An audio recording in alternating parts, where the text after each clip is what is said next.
It's us. We're here. Hello. Hi. Hello. Things are Levels are Hello. leveling. Can you hear Leveling. us, internet? Did we post anything about this game happening? I'm doing that right now. Oh, we're doing great this week. There's a lot going on, y'all. everybody is You might have super heard. chill. You might have heard. The world is We're great. okay. I mean, We're it's okay. we're We're recording it. yeah. Yeah. I just didn't know if Kaitu was going Oh, to be there. the game. We're recording the game. I thought you smelled We're it. I recording mean, history because, Yeah, I was mhm. gonna say historians are going to have a lot to say about this I period of saved a time. lot of videos just in case. I TikTok Yeah. saved is a lot of recording videos the, just the in case. assume that there will be revolution. historians. I Well, mean, they don't oral have to be our tradition. historians, Oral They tradition will be. goes on They'll for just be paid decades. by right-wing rags to write about how everything's been awesome. Bold of you to assume there will be rags. I'm not wearing them. Well, Rupert Murdoch has Hey, to hey, extract money somehow. I'm a textile artist. You can't stop me. I'll be wearing a cute dress no matter the condition. That's true.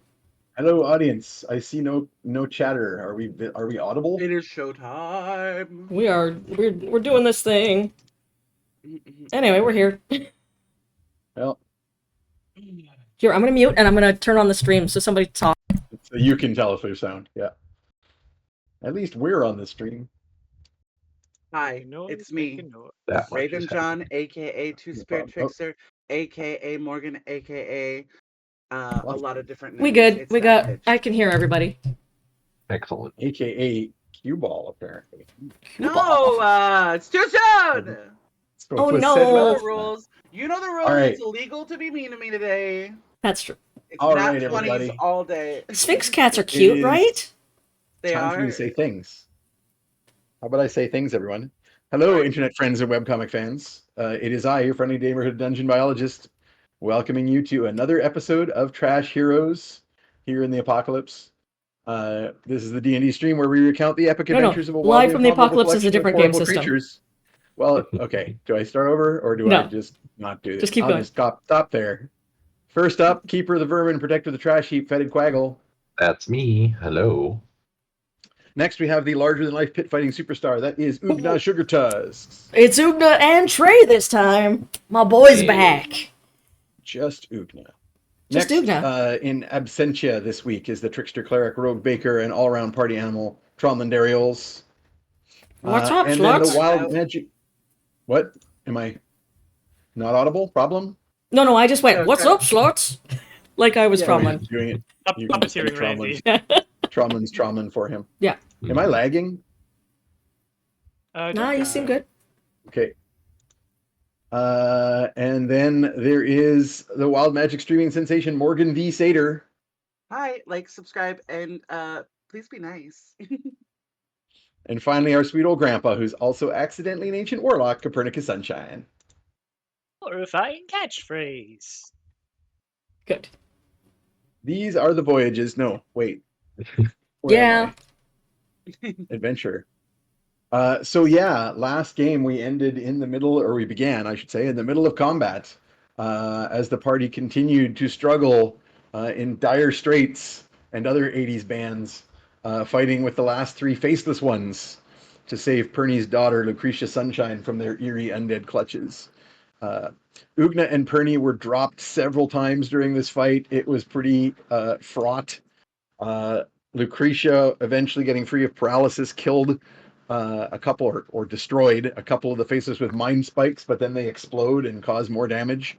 And Morgan, of course, continued to be peppered with random wild magic curses, some of which contributed to your success in the battle, but There was a others few. were more Maybe problematic. less so. A few curses.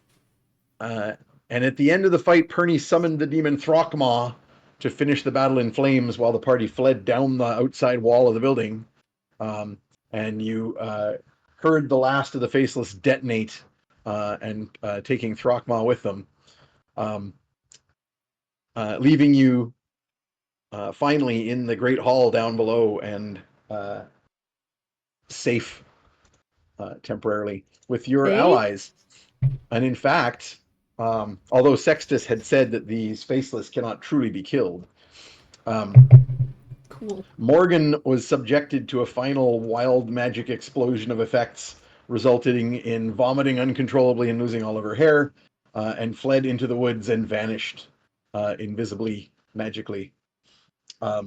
Meanwhile, a magic portal opened, and Dangalf the Dun, along with two of his companions from the Wizards of the Vale, Aurelia the Golden and Azuria the Blue, arrived way too early, since Dangolf has some problems with timing. As Peter pointed out, he arrives precisely when he means to. And with them, of course, was the maestro, the folk hero El Gato. And previously having returned from Ravenfall with Fetid, are representatives of the Chillwinds tribe, including Morgan's ex, a I think that's fawn. one of the reasons she fled into the woods. Well, I mean, It's a good and reason. also like there's Yeah. strangers here, and Tromlin was dropping bombs. It was not fun I mean, time. I'd already fireballed the party.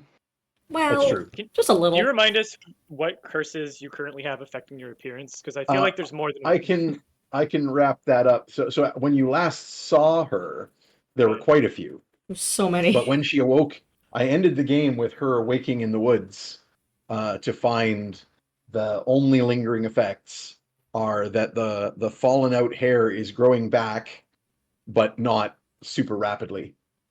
It grows because of her fairy nature. It grows more quickly than it does for regular humans, but it is growing naturally, and so it's just like buzz cut at this point. Um, I'm into it. but the undeadification, the seeming undeadness that she is sporting, is continuing. All of the others, like the unable to speak and blowing pink bubbles, and at one point you had a man's voice. Uh, the pink hair that was there previously that had been an ongoing problem, now gone, and the new hair that's growing in is your regular icy blue color, or your whitish and icy blue. Uh, yeah, all those other things have vanished.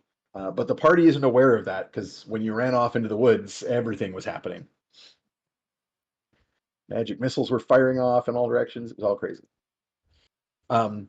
So we ended with the party finding some accommodations for the wizards. Specifically, Aurelia the Golden pulled a miniature wizard's tower out of her robes, and it immediately became a full-size wizard's tower. I Which is also now have a just, miniature wizard's tower that comes full size when I pull it out of my robes.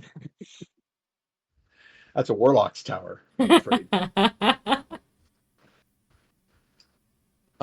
And the rest of you went back into the house to inspect the aftermath, um, put out any remaining fires in Lucretia's bedchamber, and otherwise settle in for the night, and find accommodations for your various guests, which I'm include, gonna need a long rest uh, because I have 5 hit points. Mm, yes, Eris Gale, the representative of the Thieves Guild of Ravenfall, is one of the guests. Um, Efon and one of the soldiers who came with him, who survived the fight, are representing the Chillwinds tribe. And then, of course, the Quaggles. I think it was actually. I'm kind of misremembering, but I believe it was actually Trit, I think so. Tritnet Resnoir, and Brenda, Trit and Brenda Yuri, who came through. In addition, of course, to the wizards, the maestro, and the maestro brought with him a a magically now full-grown Trey, who is in fact larger than a normal owlbear. He's a big boy. Speaking of which, I was just looking for his Ooh, more up-to-date character got sheet. stats. He's got stats now. Yes. I can erase this temporary hit points section that's just Trey's hit points. which I Yep. track separately than I will. mine. Trey has many more hit points than me, even when he was a cub. No. I mean, no, more 'cause you have than a my lot. 5. I do. He had like 40. I mean, more than you have now. He More has than I like have now. 92 now. Ooh, good boy. Big boy. He is a big boy. I gave him a larger than average feature, much as you have. I All that also I mayonnaise we fed found him. I'll give you just a couple. I got a couple things I have to tweak on the sheet before I send it to you because I don't have all his bonuses Oh, in right. place. But I will say that I used one of them documents from the DM binder or GM binder to do animal companions, and Nice. he has the ability True Ally, which means he can stabilize you. Oh, cool. He can make a DC 10 survival check to stabilize you if you are An down. owlbear and also an EMT. He can lick your wounds effectively. Is Amazing. how that works. Oh my god, he's gonna kiss your boo-boos. I'll kiss my boo-boos Yep. better, and then I'll get back up.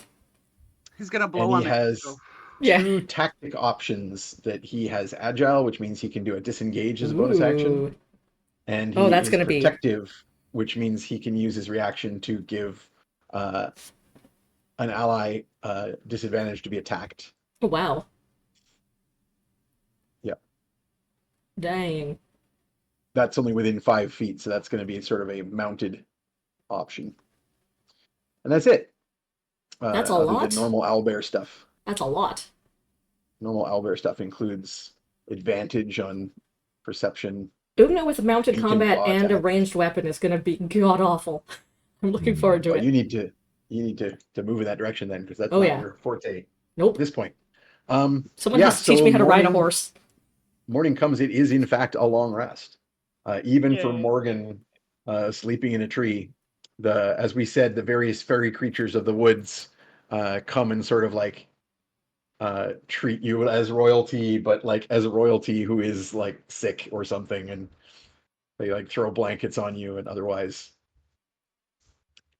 protect you. So There's some good you berries. do in fact get a good night's sleep. So everyone is going to be I'm back opposed to to the fighting word fit. good being used in there. I don't think that's a good night's sleep. You, I'll you're accept the not. long rest though. Yeah, I was going to say it's a long rest. I'm not Yeah. going to be so cruel as to say, well, you slept in a tree, so no long rest bonus. Don't get your spells back.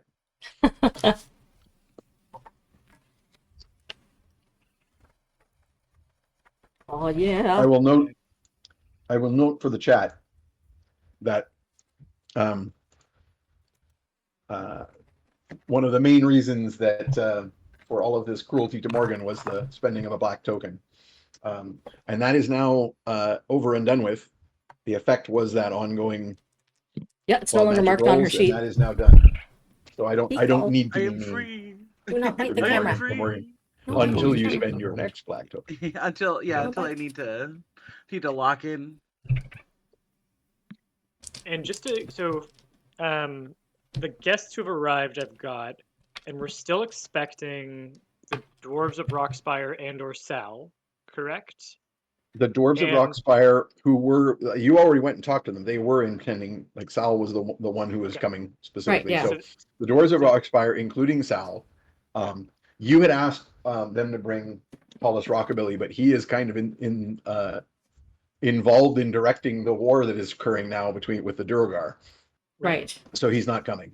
But the dwarves who are coming are Sal and the runesmiths of Rockspire, the librarian Important. dwarf that you met before. And then we had hoped that potentially the maestro could talk to Nedrick Strack, but I assumed that no one represented. He may have done so, but you haven't asked him yet. But also you were hoping that the maestro would be able to bring your cousin Darius, Captain Darius, with him. But that was dependent, as you said when you spoke to Darius, that was dependent on Darius being able to get to Karsh in time to come with them, because basically it was a teleport circle or a teleport spell. Sorry, because you don't have the circle open. Right. There's a teleport spell used by.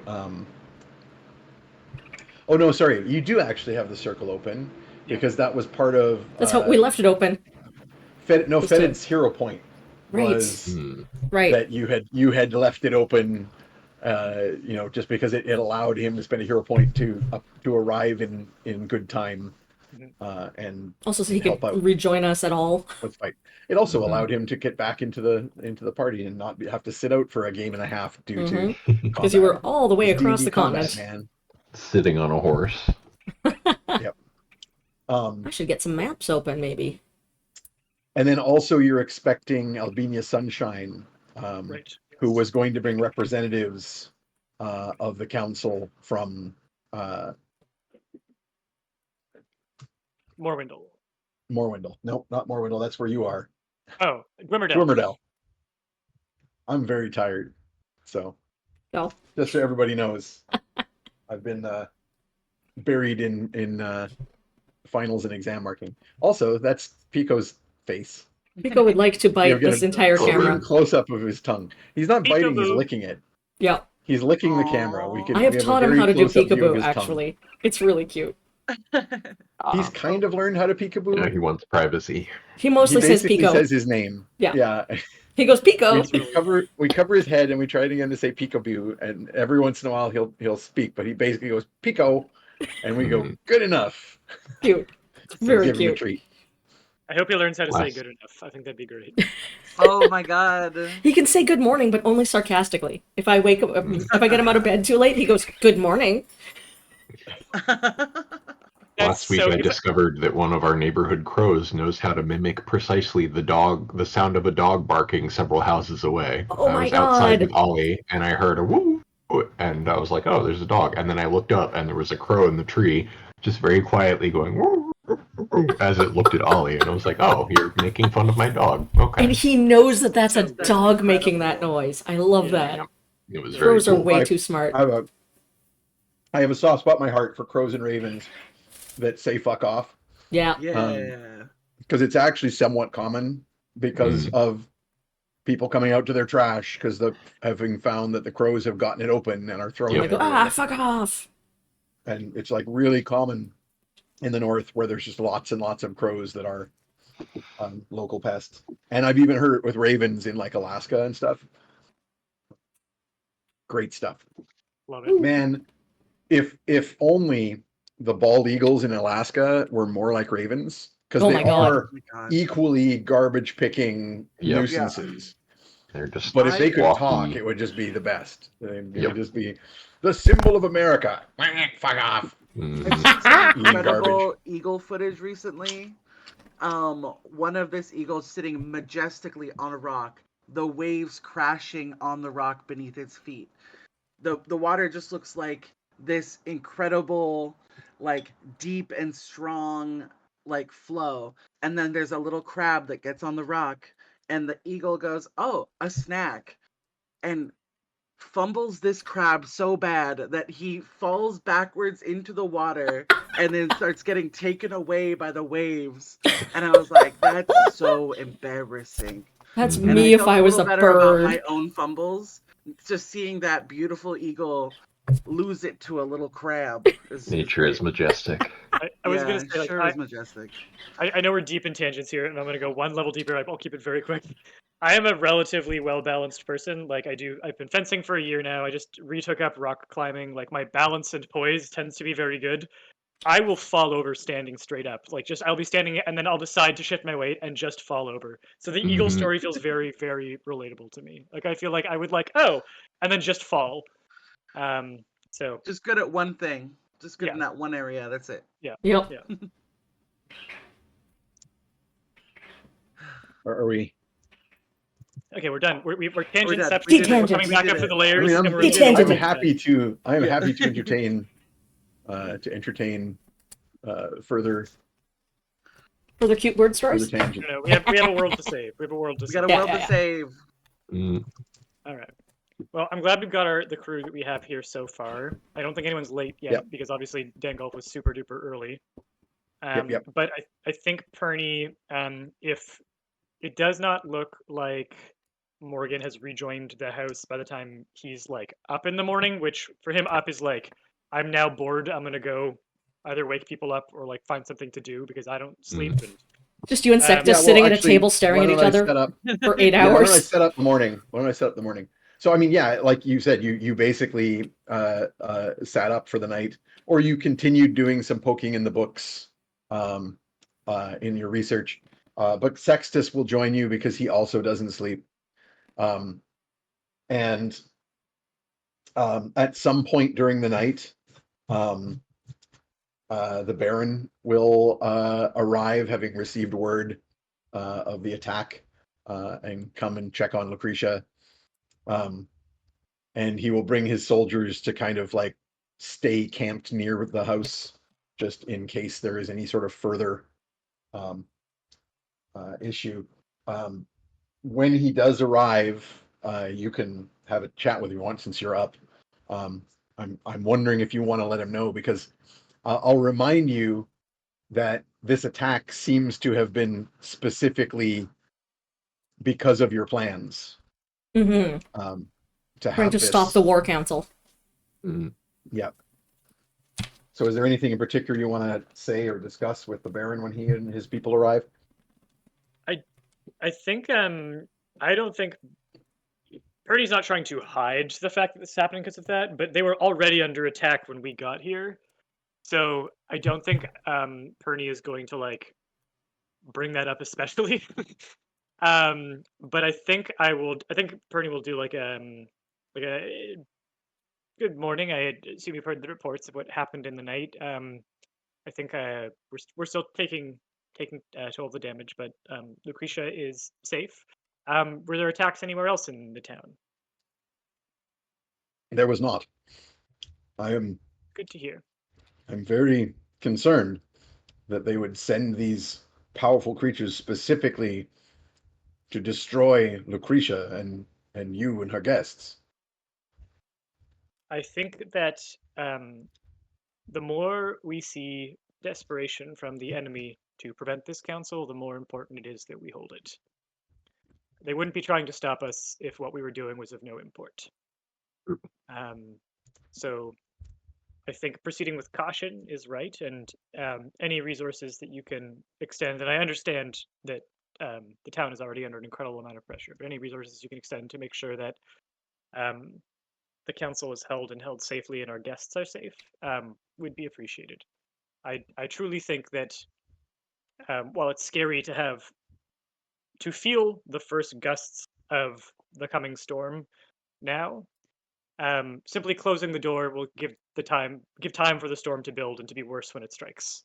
I think the time to act is now. All the same, uh, I'm going to order my men to leave a contingent here for the rest of the night, in to be at hand in case there is any further attempt. And with that, he'll go upstairs to chat with Lucretia, uh, who has basically at that point come to the top of the stairs. Um, you suspect she's possibly not sleeping at all, but at least like resting fitfully, considering all Yeah. things. Um, and so yeah, the night passes. You and Sextus carry on with your last bits of or ongoing bits of research. You're becoming, I believe, from this is like a couple games ago now, but I believe we had established that in order to answer some of your outstanding questions, you want to, after this is done with, you want to access some other specific libraries. Going to Thrum, I think. Particularly, yes, the Temple of Throm, or the Great Temple of Throm, but also Elvenhome, where you can tap into the living libraries that are the High Elves. I feel like in Perney's traveling library that he also has like library cards for all of the great libraries. Yeah. Some of his photos are like him 100 years ago, his portraits or whatever. But I feel like he has a bunch of very dusty library cards. Him with hair. There's a picture, yeah, with like he has a full head of hair, because remember, he does look like the old man from Up. Yeah. But But I'm picturing him with like the hair is dark instead of silver, and he's got a Yeah. 70s mustache. Yeah, Oh big my God. sideburns. Maybe Oh, a the perm. sideburns. Solid. Oh Solid. my God, Maybe a a perm. perm. Yeah. A Yeah. bouffant. Yeah. I have The some big bouffant. incredible. My parents, and it's my turn for a rabbit hole. But my parents were the whole fancy camera and like slides, like boxes Mhm. and boxes and boxes of slides from all the vacations.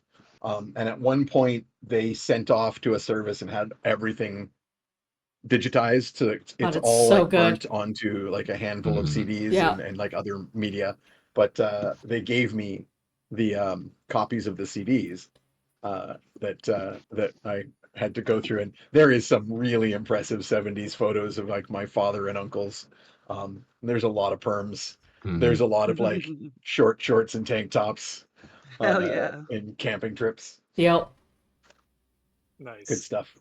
Good My stuff. parents' wedding photos. My dad is wearing this incredible 70s light blue tuxedo with a giant tie. So good. His mustache. It's like, Incredible. oh, man. Yes. Hell yeah. There's a photo from the early 80s.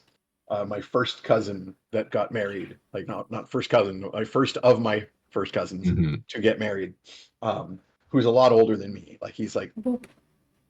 20 years older than me almost. Um, there's a photo of my dad and his two brothers, and like, not that it matters too much, but backstory there is that their parents died when my dad was quite young, and they got kind of split up because the oldest was so much older. They basically were like, "Here's your inheritance money, and now you can fuck off." And he, ran off and lived in the States for a long time. So that they been in contact, but they were not raised together Mhm. for much of that. And there's a picture of all three of them in practically identical 70s/early 80s era three-piece blue suits. All three of them were smokers at that time, and they're all standing with a cigarette in one hand and the other hand in their pocket in the exact same pose, Nice. entirely candidly. Like it was a Mhm. candid photo. It's a photo that my mother loves because it's like Sick. they All the are same. brothers. Got Yeah. him. Yeah. Yep, it very much got them. And they're like, my dad was a banker, his middle brother was a chemist, and then the older brother was a painter. So they couldn't be more randomly distributed. Yeah. But anyway, That's beautiful. enough about those old Norwegians. Let's talk about Dungeons and Dragons. So yeah, the night passes. You do some more research and sort of solidify a lot of like your questions of yeah, we're definitely going to find some of this in the Great Library at the Temple of Throm. Some of this stuff is going to go back to the elves, but there are elves still alive from the elder days that might know things in addition to whatever writings there may be um, in Elvenhome. I almost And forgot at that this old point, people exist. early in the morning is in fact when Morgan, you awake to find, as we said last time, that most of the curses have passed. The wild magic has calmed. You slept fitfully through the night with strange dreams, but this morning the magic is stable. You still have this feeling of undead putrescence that is more cosmetic than anything uh, deeper, but it clearly, and I believe I had you make an Arcana check. You're pretty Mhm. sure that this isn't a full curse. It's something that could be cured with a greater restoration. Mhm. Um, but still a fairly significant um, undertaking. And other than that, your hair is shorn close, but it's growing back normal. You've gotten rid of that ongoing pink dye job that magically occurred. Mhm. Um, and everything else that was plaguing you has passed. There is a number of fairy creatures in the woods, kind of standing. They're no longer actually. They're probably still kind of averting their eyes to pretend that they don't notice anything wrong. But Mhm. they're standing by, holding, like freshening towels and food and drink. Mhm. So Morgan like accepts the wonderful tea that's being brought to her, and is just going to wash her face in some collected morning dew, do her little like regime, has some music playing, and what she's dealing with is magically cosmetic. So what are we gonna do? We're gonna treat it with cosmetics. She gets Yes. together her look. Amazing. She's Physically or rotting. magically or both? Because you Both. do have disguised self as an option. Absolutely both. We're calling all of it in this moment. We're searching through the bag of holding of all of her outfits, trying stuff out. What aesthetic are we going for? You can definitely make the We're- buzz cut look work. Oh Or are yeah, you going? yeah. Or are you You need the wigging right it up? makeup. Has it. Yeah. She's throwing together minor illusion and prestidigitation. She's having her friends hold up her little outfit. She's doing a little illusion to see what works, what doesn't work. She has a little bit of rotting flesh, exposed bone. We just have to work with what we have, okay? So we're just gonna call all of our skills together, and we're gonna get this into something that is not only presentable, but desired, exciting, and working with what we have. So she's wearing a full latex suit that is partially open and purposely ripped off to expose her like rotting parts. Amazing. One of she does not have flesh on one of her shoulders, so she just has like shoulder bone and little arm bone action exposed. So that is purposely out of the latex suit. Part of her chest is also one of her titties partly missing. So she's got like gold outline makeup Yeah. and glitter attached to the edge of those wounds, and the like gold veining to match the like undead veining and color. Amazing. It is giving There's rich lich literally bitch. glitter in these wounds. Sparkling, accented, highlighted. Amazing. And then, she just has a little bit of bangs. So Just a little. those are like her little baby hairs and her little bangs. She's got like only part of her eyebrows are in, so she's purposely made it shaved. So it's a look. It's a choice. It is a in look. this moment.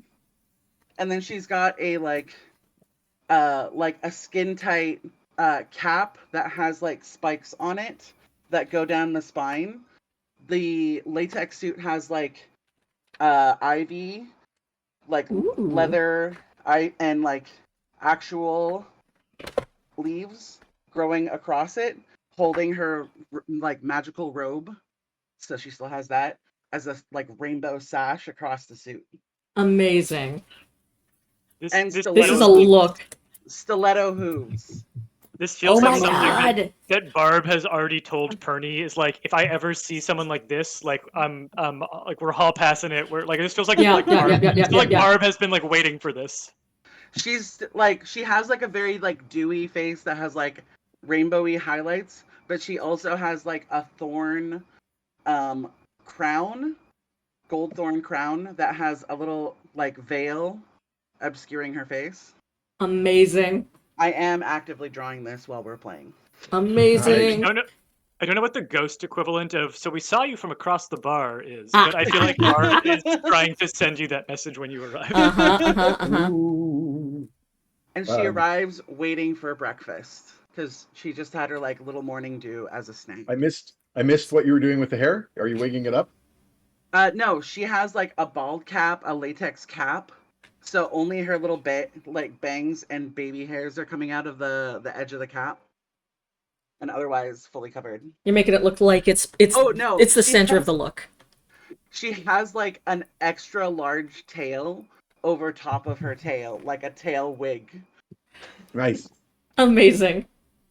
Yeah. That's how she arrives for breakfast. Amazing. Okay. I was gonna say that having woken up in the woods very early, like with the sun, you would be the first one in, but that takes you some time. Yeah, make an entrance. Yeah. Yeah. So in which case, the rest of you are Yep. awakening. There is Fetid. a. Mhm. Oh, go ahead. Go ahead, Una. I was going to say there is Oh, a bit of a scrabbling and some thumps from upstairs near Ugna's room.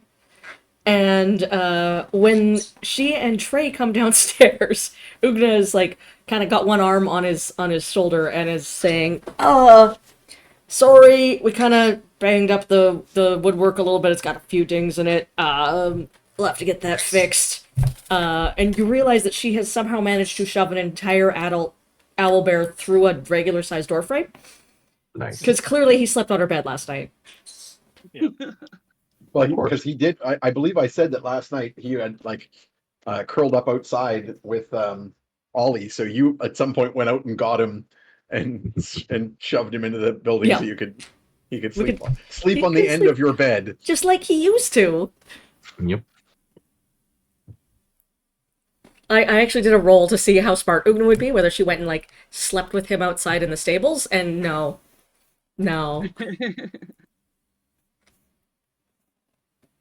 We can repairs shall be easy enough. Sorry. I can help. That's all right. That's all right. We have on staff we have somebody who's very good at all the spooky things and also woodworking. John Carpenter is his name. Cool. Okay. Cool. Nice. Carpenter John. Carpenter John. We got to have those plausible deniability shifts Right, of for course. copyright reasons. Hey, Perny. Um, Perny, do you Yeah. know what adult owl bears eat? Adventurers. Oh, I'll make a history roll on that. I mean, Everything? Jeff is very much spot on, but yeah, they're carnivores. I would say scale up. So they're probably a little omnivorous because Because bear. Yeah. But basically scale up an owl. Yeah. So, owls will eat rodents, smaller mammals, and then cough up the pellets. So I imagine an owl bear is going to eat like much larger mammals. A human is about the size of a mouse to Like, yeah, An like owl? deer and Yeah. people, yeah. wild boars, and then like cough up the most terrifying owl pellets. I imagine the reason that owl bears are like feared as terrifying monsters is less that they will rip you up, because so will a regular bear. Yeah. More because like when they cough up human body owl pellets, they look Mhm. terrifying. Good God. Just pre-compost. Mm-hmm. Well, I don't know where Chef gets his meat from, but he always has a lot of. Again, it's just meat. I don't think it's one particular animal type or species. It's just meat, but he's got a lot of it. So I'm Awesome. sure we can raid the larders for deer Trey. All right. Hey, he ate 3 kinds of meat, or 3 kinds of milk. We can feed him on a bunch of different kinds of meat. See what he likes best. Morgan at this moment saunters in. I hear we're raiding the larders. I think the Well, bar let me buckets.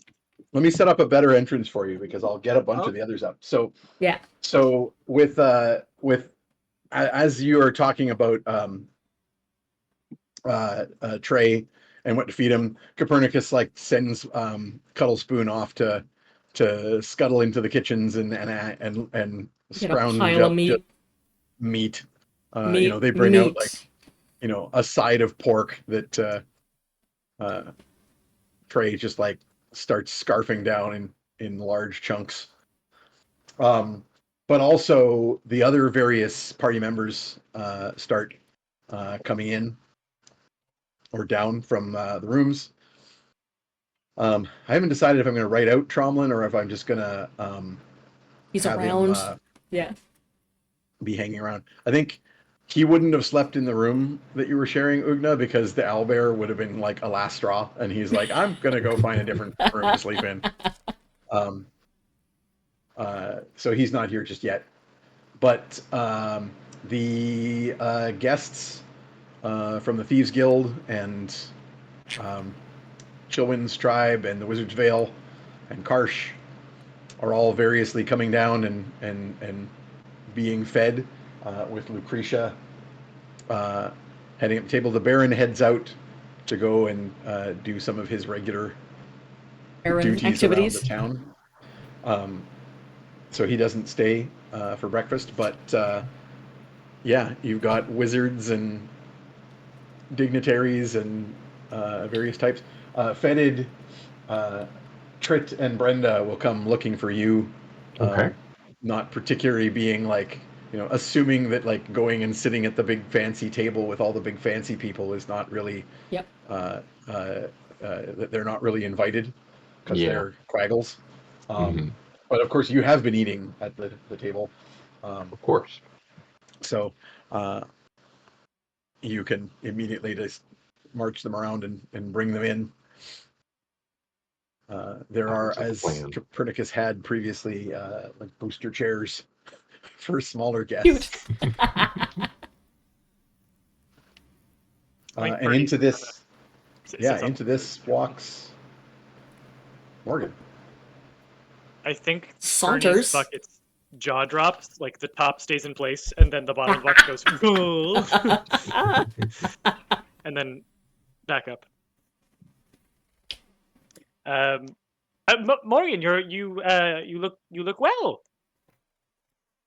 I'm all right. We were worried last night, just in the fallout of the conflict that to make sure you were okay. But I'm glad to see you no worse for wear. Yeah, I'm fine.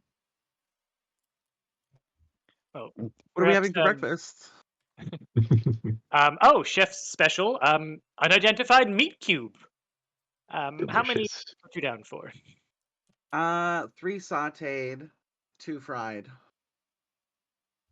Actually, that's where Tromlin will be for now, Oh yeah. because I believe he'd already been sort of going. We We need need some better real food food. Yeah. than what the ogre, what the like The slop. ogre slash flesh golem is making us. So yeah, there's actually quite a variety of food options. It's an Regular undead breakfast and fare. breakfast. It's the episode title. I think, well, Perny will, because I think he knows the most people in common here, probably. So Perny might just do introductions of like anyone that Morgan hasn't met because they were in our earlier travels. He'll introduce anyone who doesn't know anyone. He'll introduce, and I guess most of these people haven't necessarily met each other, the guests. So he'll go Correct. around just trying. And I think his goal here is to try and establish as much pre-existing trust as possible, because I think people are going to be reluctant to talk about how vulnerable they are at the moment. Yeah. So just trying to pre-establish trust and pre-establish the idea that everyone is kind of in the same boat right now, to warm them up for the council. If anyone who's more socially adept wants to help with this, Purdy might even do a PurdyNet message of like, I'm going to go around and try and get people warmed up a little bit to each other. A little crowd work. Yeah, I'm not always good at this, so if anyone would like to help, it would be much appreciated. I'm going to note that Ifan's eyebrows probably hit the ceiling when Morgan came in. Just a highlighted shiny bone. Like the opal on actual flesh that looks really iridescent. Nice. I think it's the undead Was equivalent it of like prosciutto? exposed brick in a building. Prosciutto is always popping off, honestly. It's got this little iridescent sheen to it. Yeah. Yeah. They got to make that as a highlighter, a prosciutto highlighter. I was just imagining a prosciutto eyebrow. Yeah, the gradient. It's just neutrals. It's neutrals with a bit of hot Amazing. highlighter on top of it. It's just meat. Delicious. Yeah. That's how Morgan's Wonderful. going to be schmoozing the crowd, is giving people makeup tips, talking about how hard it's been to get a good eyeliner, that we used to have such good trade, wink, wink, nudge, nudge. Before these terrorists. Before, Yeah. before all this shit. So yeah, she's gonna be sharing her makeup tips using her persuasion. Go ahead and make me a persuasion roll, just sort of general I'll give the help. socializing. Um, yeah, you've got the high charisma too. Persuasion's just- not as much your No. I'm shaking up the main glitter shtick, in but my in my liquid can- dice. So I can it help. won't you're settle. still pretty good at it though. I'm Yeah. not terrible at it. Ooh. Well, I'll get the primary roll Yeah. here. So rolling with advantage, Raven. Okay. Okay, that's better. It was a 5 and then an 18. I believe Nice. that's plus. That is much 9 better than minus a 5. 2. Oh yeah. Plus 9 minus 2. Hang on a second. Let me just double check what the because there's a social penalty from the undead thing, but you've also done a lot of work to cover it. So I'm just going to double Oh check right. what it mechanically says it does. Oh yeah, and if that is the case, then I think Perny will do a little bit of like, especially for the crowd work involving anyone related to him, like suddenly Morgan's almost more of the family. And again, being like, oh yeah, the exposed bone is actually original. That's not, that wasn't facade put in later. That is original too. Well, keep in mind too, you've got the magic of disguise self, so you don't have to have visible undead features. You can illusion those if you wish to. Oh no, No, I she's think But working. like- we've made them work. When in undead Rome. Yeah, I was Yeah, gonna when say in this undead is the Rome. place to do it. Yeah. But like for example, I imagine that you are illusionally whatever masking the smell. Yeah. That's what prestidigitation is for, baby. That's why that spell was created. Stop that Because- BO. Because of There was a really stinky wizard, and he's first- like, I need Yeah, to do something about this. The, Mhm. okay, yeah, it gives the you first disadvantage bidet on was persuasion checks. prestidigitation, actually. So it actually gives you disadvantage on persuasion Ooh. checks. So Okay, okay. even if you're not completely covering it up, So you've got advantage I think and what I'll disadvantage, do- which is just a straight roll. which would cancel out. So it's Yeah. just a straight roll on persuasion. So what did you get? I rolled a 5 and an 18. Why don't you just re-roll then? Yeah. Because you don't have advantage, right? You've got advantage and disadvantage, which cancel out. That's a 5. Ooh, that really Which wants you to would have the get 5. Yeah. So what's your bonus? Put that at though. You're pretty plus good, like 9, 15? I believe. 14. Persuasion Smoochy boy. is plus 8. So smoochy. So 13. Yeah. Which isn't terrible. I'll get a roll from Ugna as well, since you were Sure. also trying to kind of. Yep. 9 plus 2, so I broke 10. I got 11. You're not doing any harm. That's good. So I would say that like the difficulty for just like trying to grease the social wheels in an Yeah. awkward gathering of people that don't know each other isn't going to be like a 15. So I imagine that those rolls are adequate to in fact introduce people and make small talk and get conversation flowing. Eurus Gale is by nature very stoic and doesn't say a lot.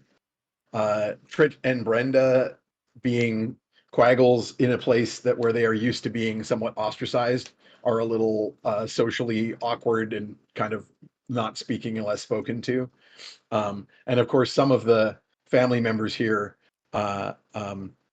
like Korax, cousin Korax, is sort of like giggling to himself insanely and not particularly contributing. And Sextus is like just looking dead and terrifying, Good. and that doesn't particularly help. I imagine that But like, Morgan is avoiding the barbarians, so that's probably where Ugna is working the room. And she'll do a lot of flexing and being like, so you guys are pretty tough. You're pretty good in a yeah, fight. I was going to say that part of What- your what can you roles has bench? been, and yeah, part of How the many roles has heads been do you have on deliberately. your mantle? part of those roles would have then have been deliberately to sort of like separate, like just figure out where to seat everybody. Yeah. But like, it's going to be a weird dynamic anyway. 4 of the people at the table are like high level wizards. You know, and Lucretia's a little bit cold towards the Wizards of the Vale. Because as you recall, and in fact, make me a history check, Copernicus. You've 22. got such a good, yeah, I was gonna say you got such a good history that you roll anything above a 5, you're good, or you 5 or better, you're good.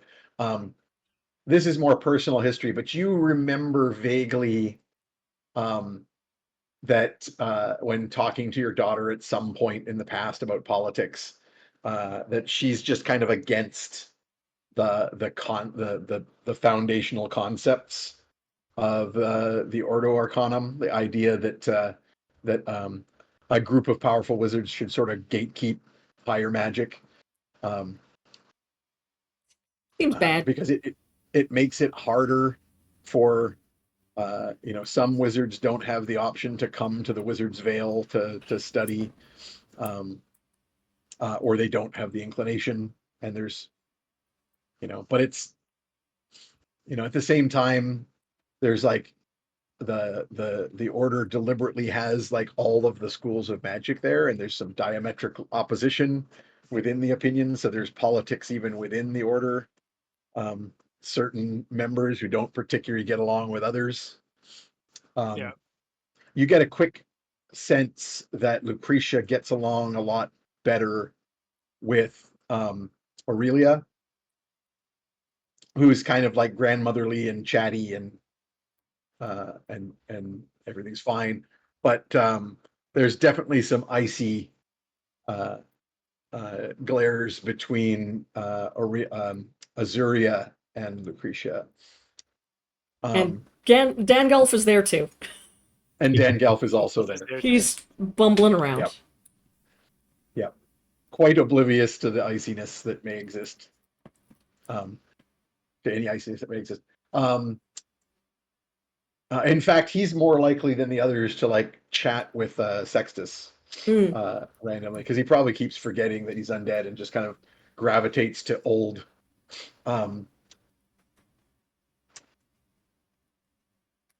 Yeah, and so your morning continues. You had scheduled for noon for the actual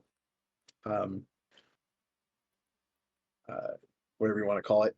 What were you calling it? Council. That's the word. Proper. I think in my post I said that you guys were going to try to save the world with a committee meeting. Yeah, perfect.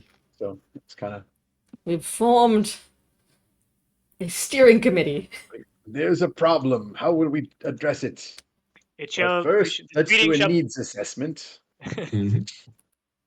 This meeting So shall be listen to governed each other by talk for several hours. the most ancient of magical pacts, the rules of Robert. We've already done the rules of Robert with hereby- today. Elven god Robert, Mhm. who established the rules many ages ago. That said, as this like breakfast turns into brunch with like, you know, a lot of people discussing, there things will turn to questions. Like the maestro, who comes down somewhat late around the same time that Tromlin comes to the table from the kitchens, will of course sit near Lucretia and you know, make some general small talk. You know, it's been so long since we saw each other in person, my dear. But he will at one point turn and say, "So, cousin, you never really gave us a lot of detail about what this is about." Yes, limitations of the message spell and all. I think it will be best that we introduce it to everybody at the same time for brevity. But in our travels throughout this world, we have seen a coordinated movement of the forces of darkness in a way that is disturbing to anyone who has the best intentions of the realm or perhaps life itself in mind. I see a great calamity coming, and I see many omens of apocalyptic prophecies coming true. And I note that all of us gathered here are perhaps preoccupied with our individual pieces of the struggle, but if you trace each of these pentacles that we wrestle with back to the source, I think there is one great creature or one great organizing will behind it. And perhaps that is where we ought to concentrate our efforts. But I don't have the whole picture myself. I don't think any of us do, but I think if we I discuss and see. compare, we may find something. I should probably tell you that I have been instructed to bring word back to the High King about this. Actually, his voice changes when he says, "Well, the High King in the North," because that's how everyone says it. Yeah. Yeah. You know why? Do you know why? Sean Bean couldn't do the other accents, but Kit Harington, they could make him do Sean Bean's accent, so everyone had to do Sean Bean's accent. Yep. And that is why they talk like that. He went, Amazing. He's too Yorkshire. Yeah. It's I always get amused about like casting directors with their like, you've got to do an English accent, and like no one ever goes which one, No. Yeah. right? So American actors almost always do the same exact Yeah. pseudo received pronunciation Mhm. accent, Mhm. and then you'll kind of be like, There's well, wait. more than one, you know. Well, There's I more think than one that's in just partly even London. but that's partly what was at issue with Sean Astin in Lord of the Rings, is that he got a vocal coach. Obviously, he didn't get very far because his accent's pretty rough. But he started training before, like he started seeing a vocal coach before or an accent coach before he went to New Zealand, like after he got the part, but before he showed up. And then he got there, and they were like, "No, no, no, no, no, no. We're not You're a doing accents. gardener. Yeah. You are not supposed to sound like nobility." My favorite movie Not a for posh bad head. accents is Hunt for the Red October, because they got Sean Connery to play a Russian, and then Yeah. the other people on the Russian vessel tried, and in varying degrees, and Sean Connery was just also there. I mean, Highlander, Yeah, it's like really hands good. down, So funny. Highlander. It's like, let's just have all of the actors very Just much have accents, yeah, but random. None of them have Yeah. anything to do with their characters. It doesn't have to make sense. no, it doesn't. It's like Kurgan is Russian, so he's going to talk like he's got a throat wound Yep, without any other trace of an accent. that's fine. And then This we'll guy's have from like Egypt, but he's the also leads- from Scotland. yeah. That's Here's fine. a Scottish guy who's going to It's play fun. an Egyptian guy, and then we'll have the Scot played by the Swiss dude. It's Perfect. all pretend anyways. Right? Just let it be fun. What even are It's all accents? pretend. That was very much in that like 80s fantasy movie boom, I ate a where bird. people were like, American audiences won't know. They sound funny. Yep. That's all that matters. That's foreign. They sound foreign. I like you. That'll silly. do. Mm. So Good as night, you're having switching tray. discussion here, of course you are. We It's a can good hear. boy. But also, I was going to ask which microphone have you got going This to one. make sure it's the right one. Yeah, it's not the one right by my head. Just, I think it was a couple games ago when Pico Oh yeah, was you could like hear him chewing on my fighting it, and we microphone. were like, wait a second, that means the wrong microphone. That's the is wrong being mic. used. I love how all the birds are like, oh no, it's streaming, run, hide. And then Pico's like, Oh no, the Linneys were "Haha, right beside you the camera can't for My time to shine. an hour. They don't Well, want I to be think in that's front of the because of camera the- because they like sitting beside the camera. it's warm. Yeah. Gotta have your butt on a warm thing. No, Pico's just Pico doesn't know there's a camera going on. Pico's just like, hi, you are sitting in one place and never leave. Perfect. Yeah. Excellent. Pet me. So as you get into a later in the morning and some discussions start to turn to matters of business at hand, there is another sort of cracking sound as the open portal in the other room flickers to life. And there's like, I always picture that there's kind of like a crack, like a rush of air, much like how lightning causes loud noise because of the sudden shift of air molecules. So it's like you open a portal between two places where pressure is entirely different, and there's always going to be like a bang and a rush of air. Yeah. I always like to apply real physics to a magic situation and be like, the magic does the magic thing, but then there's also a physics thing that has a consequence. So you immediately recognize the sound of the portal, as do the various wizards. I imagine Dangolf, being an old person, can't not comment, so he would just be like, "Someone's there." It's like when there's a knock at the door and an old person just goes, "Someone's at the door," and you're like, "Yes, that's what the knock means." We'll go check on it. So you go towards the library, Yep. and you find a small gathering of individuals. There is Albina Sunshine, your niece, who will, sort of like steadying herself over the air rush. You get there just as the portal has closed. With her is a black hooded figure, like all black robes with a cowl that completely covers the face. And you don't recognize the individual, obviously, but you recognize the bearing and outfit of one of the seven. Oh, right. Council chosen. Oh, that's been a while. Since you were pulled in front of them Oof. in Dwimmerdale. Right. I'm extra glad that I didn't. You offered me the option to summon a giant demon and run away, and I'm extra glad that I cause didn't a lot of take that problems. deal. Yeah. I'm not a wanted terrorist in the place you're from. That's great. That's what I That's say good. as I shake his hand.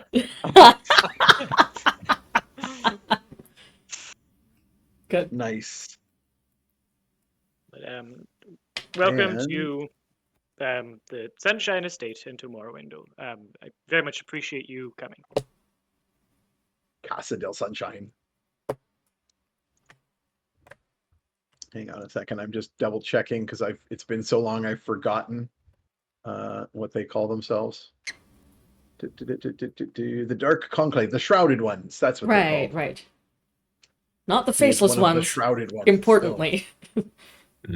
Faceless Ones is a way of describing them. They were just called the Faceless. Yeah. When The faceless. when they were explained by Sextus.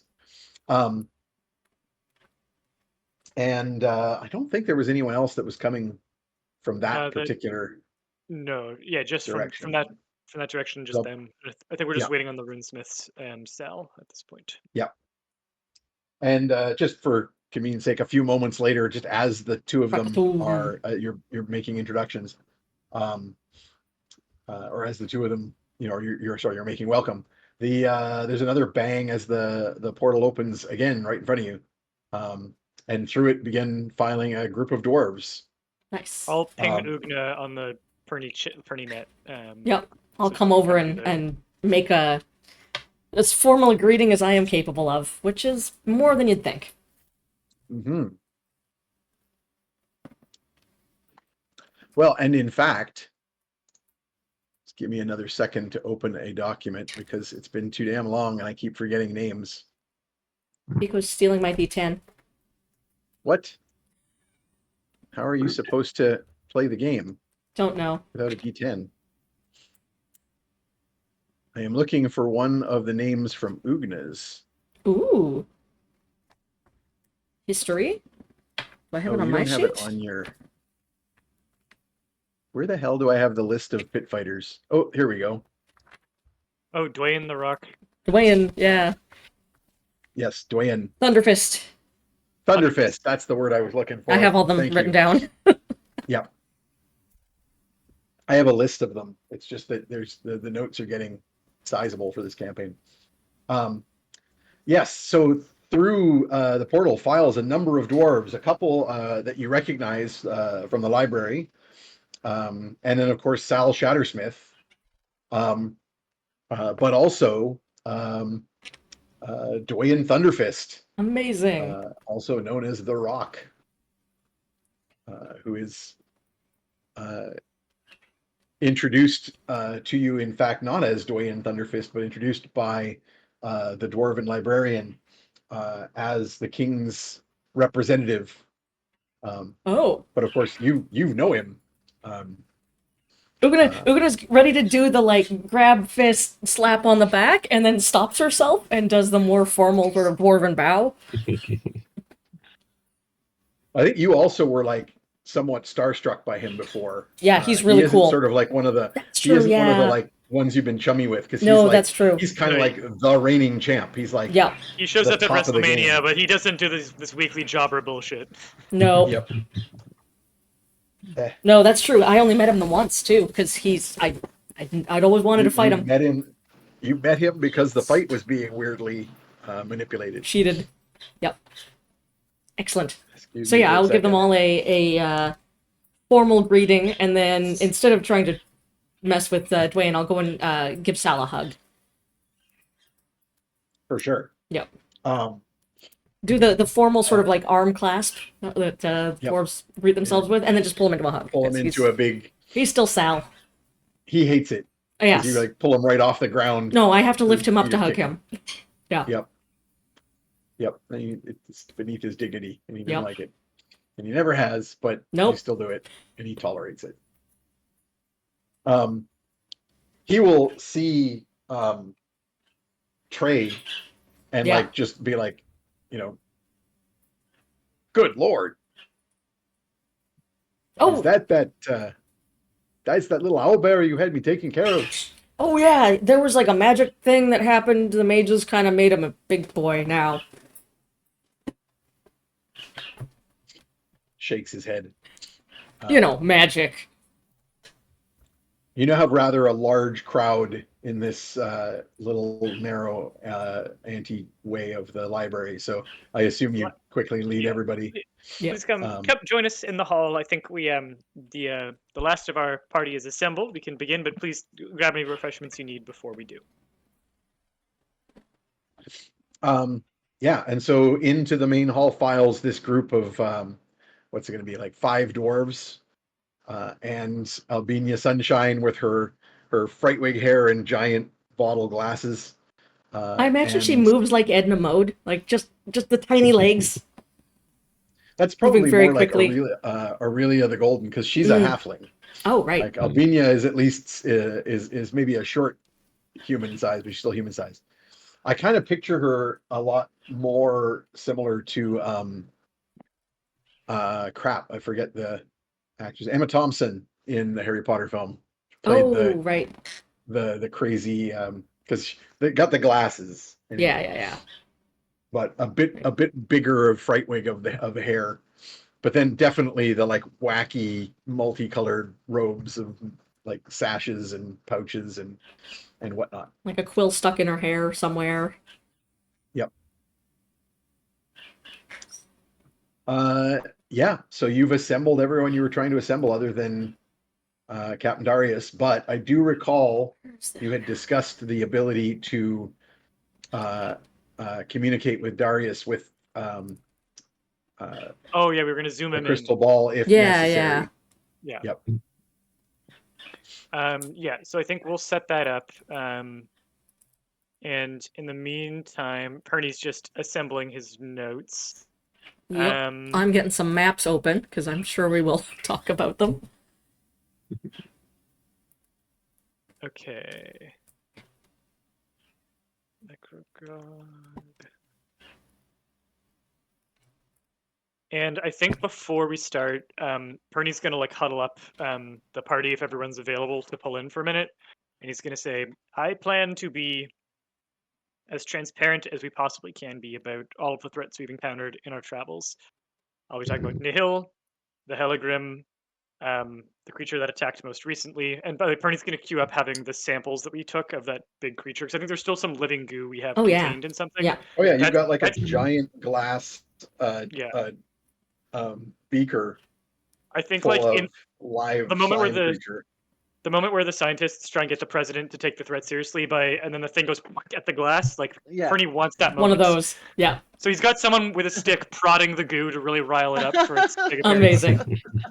We're gonna talk about the Dark Sorcerer in the Tower of Girthang, who we know wants rune magic. We are gonna talk about who's the Ravenkin that we art attacked.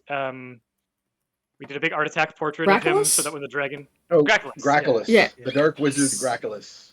Okay. So where how do you start off? Because you're basically there's a room full of people all kind of like Yeah.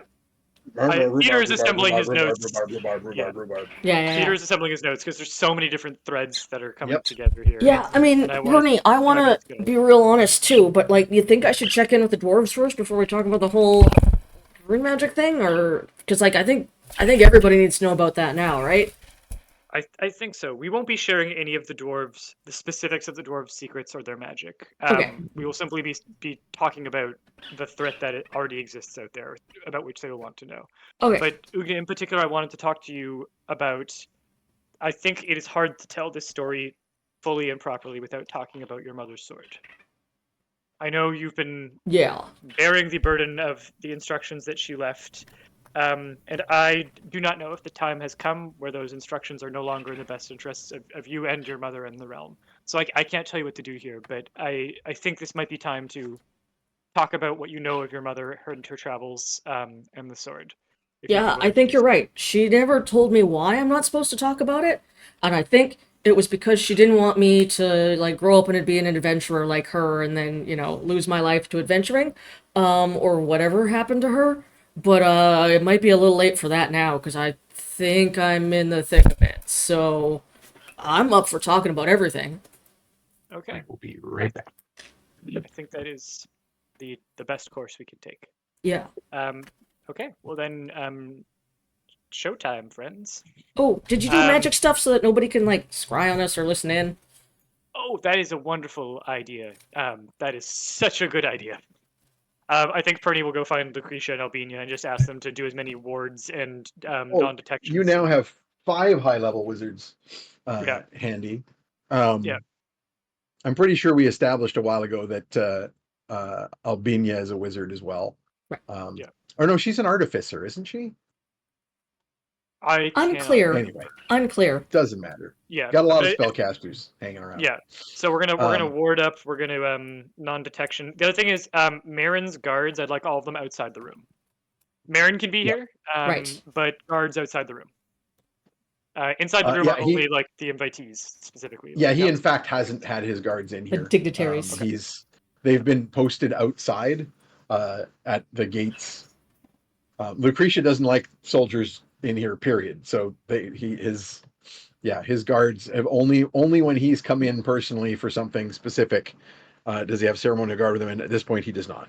Yeah, now that we're getting serious, I imagine Ugna's also taken Trey outside.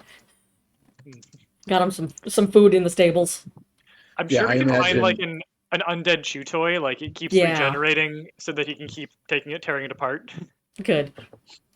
You find some Um, kind of crazy fireproof like indestructible object and throw it out there. It's like, what's that? There's like one of the classic D&D rods that is like basically an indestructible Oh, the object. immovable rod. I wasn't thinking maybe I am thinking of movable rod, but I was thinking of an indestructible rod that's basically a stick for throwing to like The Tarrasque. Ollie and throw it Yeah. out there and let Ollie and Trey play with it. Yeah, they're getting their zoomies out in the graveyard. Yep. Chasing each other. God, if I saw a fully grown owlbear and a hellhound running around in a yard, I'd be like, maybe don't try and break into that house. Yeah, maybe not. Yeah. Yeah. Friggin' faceless. I mean, the house is like this terrifying, creepy house at the edge of the swamp and the graveyard. Yeah. Already that's, says, like, don't break clearly into me. haunted. And then now at this particular day, there's like an obviously wacky wizard's tower kind of half at an angle, like rising out of the front yard. and there's like an owl bear and a hellhound playing around it. It's kind of, yeah, and then there's like a camp of soldiers on the road beyond. It's kind of like, Call again a different day, maybe. yeah, It's you not see, not we a just great have time. we have a flash scene of like a long suffering looking mailman coming over the rise, taking one look and turning around and walking back. Nope, nope. No. He's just Listen, not I said today. rain or shine or sleet, but I said nothing about This this. is none of those. This is no sort of precipitation. And I think last bit of prep before Perny starts. I think that the magic stuff and the conspiracy stuff, Perny's gonna have to explain.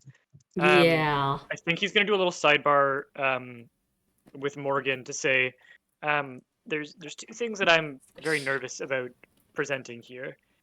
One is I tend to speak very about the academics of the threat, but I'm not always good at actually moving people's position on I think people are going to try and dismiss it or make it not real.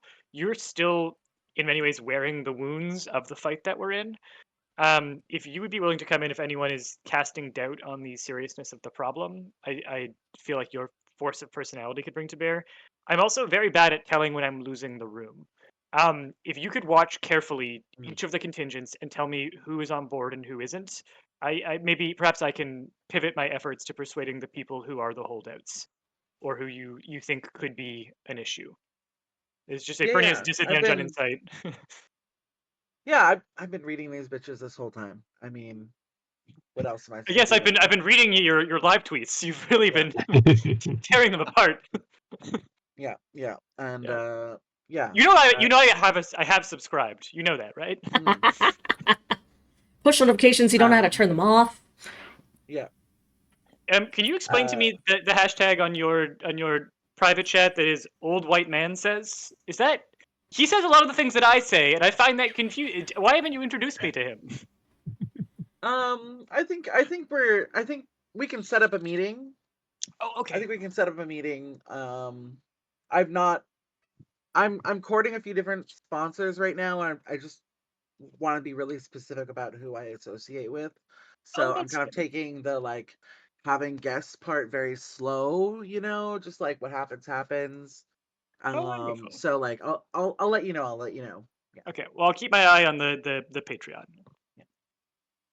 So Um, No, But yeah, Patreon's I've what been you've doing the got. empathy rolls on the room as I go around sharing blunts, sharing drinks, kind of so the getting a room in read on question, everybody. the room in question is a chamber off the um, the library. Because as you might recall, when you were setting up your teleportation circle, Lucretia made you do so in the antechamber of the library, Right. because the rest of the library, including this meeting room basically at the back of it, has a permanent private sanctum spell on it. Um, so sick. it is an area that cannot be teleported into or out of. It cannot have divination cast through it Nice. in any way. Um, and in fact, sound doesn't travel out of it either. So, Awesome. so Lucretia will lead the party all down through the library, or from the great hall down the great staircase that goes to the dungeon levels. But of course, before you go into the creepier parts of the dungeon, that first part is the library, and she will lead this large party through and into that space, where there is a huge sort of round council type table. Uh, it maybe has been magic to be a little bigger than normal, and extra chairs have been set out. Uh, um, Cuttlespoon has been thriving in this. Hasn't had so many guests to cater to Prostrate himself for before. many. Yeah. Um, so you come in and find Slugworth is like, or sorry, Cuttlespoon is the little one. Slugworth is the butler. Mm, Slugworth is beaming. You come in and Cuttlespoon is like furtively shining up leather on random chairs and doing last minute amazing. uh, making the room nicer. Making sure that the cobwebs that there's more cobwebs and things are. He's adding dust to things, just to just generally Topping it off. Yeah. Adam's So it family comes to a peak at one place. point. Yeah. You know? And Slugworth will throw the doors open and like bow low as Lucretia leads the procession into the room, and you all find your seats. There is a specific set of taller boosted chairs for the Quaggles, a similar chair for Aurelia the Golden. The wizards are all in a row.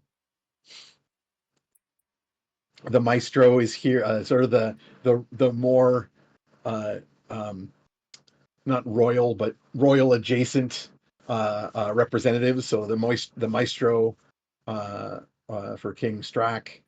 You never got a name from the member of the Seven, but as we've said, they don't really use names. Yeah. But yeah, the maestro, him, and Dwayne Thunderfist are all seated together as like pseudo nobles, along with Baron Marin. Is it Baron Marin? Baron Marin. You're the one who named him. I can't remember. I thought he wasn't Baron Nicholas Marin, isn't I it? think, yeah, Baron Nicholas. Yeah, I think it is Baron. I couldn't remember what rank I gave him was the issue. But I think I've been calling him Baron Nicholas because Baron Marin was like the joke in the back of my mind, and now I've given it away. But oh well, had to come at some point. Baron Marin, Baron Nicholas, because you used the first name. Yeah. And the member of the Seven and the Maestro and Dwayne Thunderfist are all seated together. Wizards of the Vale and next to Sunshine family members together. So Albina, the Maestro on the edge of his group, and then comes Albina and Lucretia and Sextus. Corax is not attending, but you didn't really expect him to. You can kind of hear him like laughing In the somewhere in walls. the house. Yeah, probably. And then, of course, the Quaggles, the members of your party, and then a fawn. His warrior bodyguard, I presume, stays outside with the other guards. Same with the dwarf contingent. A couple of the dwarves who came are just guards. They stay outside.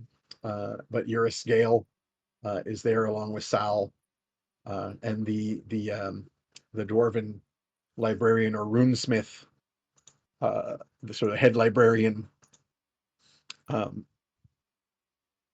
whose name is Garwin. Ooh, I'm gonna write that one down.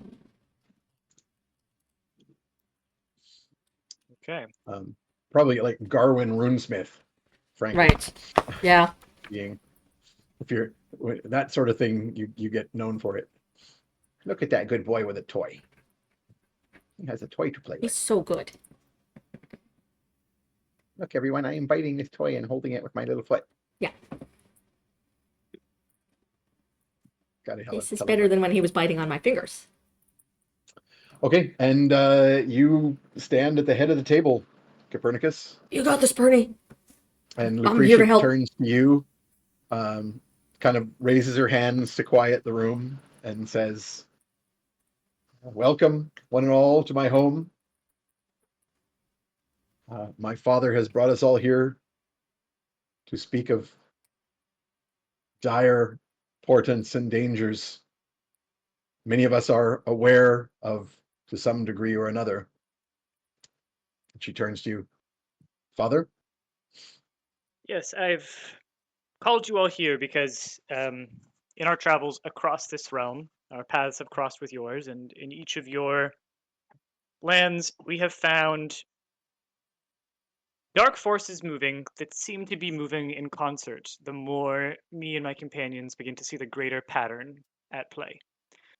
And I appreciate that while you are under fire or in your struggles, it is hard to take time to come to such a gathering. But I truly think that if we coordinate, we may have the best chance of defeating this threat. And I do think this is perhaps one of the greatest and most insidious threats that the realm has seen in all of the history that I found in my library. And some of my books are just dust at this point.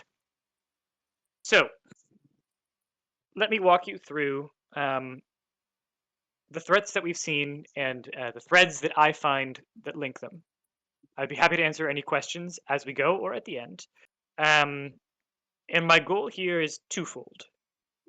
First, it is to transparently lay on the table everything that I have learned and everything my companions have learned in the past year of our travels. And to ask you to, with as much candor as you are enabled by whichever state you represent, to do the same. This is not the time to be hiding our struggles. This is not the time to be hiding our vulnerabilities. This is the time to be understanding our common threats.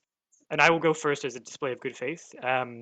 And again, share only what you are able. I understand that many of you will be under restrictions. You may not be authorized to speak of certain things, but as much as you can share, please do. I think that centralizing information will give us the best chance of fighting this threat, which is coordinated, which is moving in concert when we are not, when we are scattered, disorganized, and fighting our individual battles.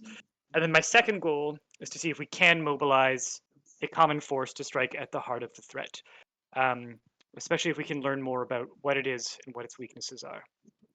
But to begin, and I think here I'll go to describing in summary, Perny is going to, I think, go through the Trash Heroes adventures, specifically the highlights that tie into some of the bigger movements in the last bit. So we're definitely talking about Graculus, the Dark Wizard, him Here in the subduing Northlands. the Lady Nightshade and basically taking Ravenfall. Okay. We are going to be talking, and Perny will differentiate between things that are just like, oh, that's like a political threat, and things that are seem to be backed by the greater conspiracy of he's going to build to the Necrogog and then build to Nihil The towers. and the towers and the Hellergrim. Yep. But we're gonna go. He's gonna start with the small threats and build his So way. where do you want to start talking? Because I'm not going to make you like recount all of the adventures. That would But take sort of pick the topic whole- you want to start with, and then we can kind of jump into like some summary. conversation that happens Yeah. then. Yeah. Okay. So I think probably the in his timeline. I don't know what actually happened first. In his timeline, the first like thing that clued him off was maybe the kind of the rise of a lot of the undead creatures in the Deadlands at around the same time as the zombie plague. So you want to start with the Necrogog. Yeah, or yeah, the Necrogog / Quagilithid, which I know is just kind of an agent of, but talking about the specifics of the plague. Was the plague in Ravenfall or was that Dwimmerdell? It was in Dwimmerdell, although later it was started to be affecting Ravenfall because Right. Of the creatures that were. I remember the Weaselkin were kind of driven out of the forests of the north because of the undead creatures incursions, and that caused problems in Ravenfall. But Dwimmerdell is where the sewers affected were by full but of it. The plague didn't specifically come there. Yeah, and I It think might have by now if it wasn't for you guys combating it with the potions. And I think Perny will pass the mic around a little bit. So like when we get to how it's affected Ravenfall, he'll talk to Trent and Brenda to have them talk about like the troubles that have been happening there, the displacement. Yeah. Part of his goal is for it not to be one rambling man, but to actually have each of the people tell their part of the story if they're able. So let's start with Dwimmerdell then. So you began talking about your adventures in Dwimmerdell, how the Quaggles there were being infected with this brain-infecting purple fungus, and that you discovered a creature, the Quagilithid, this halfling illithid that was controlling the purple fungus there, and the plague that had and then grown well beyond the city, infecting the creatures of certainly the undead roaming around the Broken Lands, but also infecting the creatures of the Great Northern Woods, which, with the assistance of your niece Albania Sunshine and the help of your ally Glorpa, you had managed to generate and manufacture in large quantities a potion that could be used to disrupt the purple fungus and save people who are infected by it. At which point Albania will speak up and talk about what you've already spoken with her about when you were scrying, and she will speak to the people assembled to say that while the potion has been a great success and drastically reduced the spread of the purple fungus, and so there are still areas where that purple fungus has taken root, but Glorpa, in her role as a druid of the wilds, has been going out and spreading that potion to the best of her ability, while Professor Schnorp at the school continues to manufacture large quantities of it. And although that has been successful and the city of Dwimmerdell has not been under threat from undead plague within, it has been beset by undead armies from without. And specifically, there are now huge armies of undead centaur and centaur kin moving from the west into the Northlands. And maybe this is a good time to bring up our first map. Alina, do you I've want to bring already up had the it up world? for some time, and I've been pointing out all of the bits that we Yeah. reference. Excellent. I didn't have the stream open. I got this. But yes, so the Northlands kind of ends with the Great Northern Woods and the city of Dwimmerdell, and the lands beyond Right here. are mostly wild. You can see the two great rivers that split the grasslands there. There is a few elven cities on the edge of the Northwoods, the Great Northern Woods, but beyond that, there are no civilized areas, quote unquote, meaning no cities, because you then move out into the Sea of Grass, where it is all nomadic tribes of mostly centaurkin.